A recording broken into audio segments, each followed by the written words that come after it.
Let's go now to Dr. James Gray, who is a clinical associate professor at the University of British Columbia in Vancouver.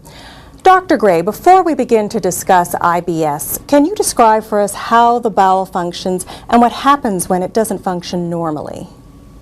We think of the bowel as being a big long tube, and it actually begins at your mouth and then runs all the way down through into your rectum, and it's probably about 25 feet long, and it's a long conveyor belt or a muscular tube, and the muscles are thickest in the top and at the very bottom of the GI tract.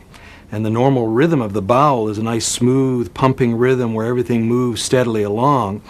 And the control of that rhythm is a whole host of chemicals and transmitters and nerves and hormones, and many of these we don't even know the names of. And we think that when everything's working fine, all those are in a nice tune or a nice rhythm, and your bowel moves nice and easily and you feel very comfortable.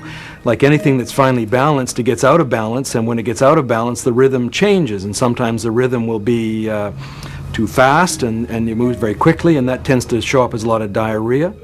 Sometimes the rhythm will become too slow and the bowel becomes very lazy and slow, and then that will often show up as bloating and constipation. Sometimes it becomes a bit of both, and part of the bowel is going fast and part of the bowel is going slow, and that tends to show up as cramping and pain, with parts of the fast bowel running into segments of slow bowel, and that rhythm then is what interferes with your feeling comfortable and then leads to the symptoms of irritable bowel syndrome.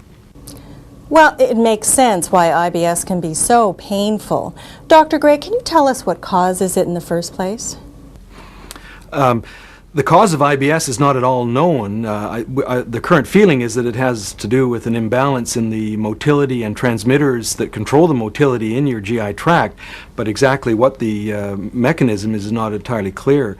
There are a number of factors that do clearly affect it, and many of these would be well known to individuals who suffer with irritable bowel, and they include things like stress, dietary irregularities, eating too quickly, missing meals. In some women, menstrual cycle can be a factor in their symptoms. Certain foods will aggravate it. And often stressful life events will be a factor in this. And these stressful events can be ongoing current events, or they can be remote events where you've had some previous stressful event that is keeping the bowels irregular over a longer period of time.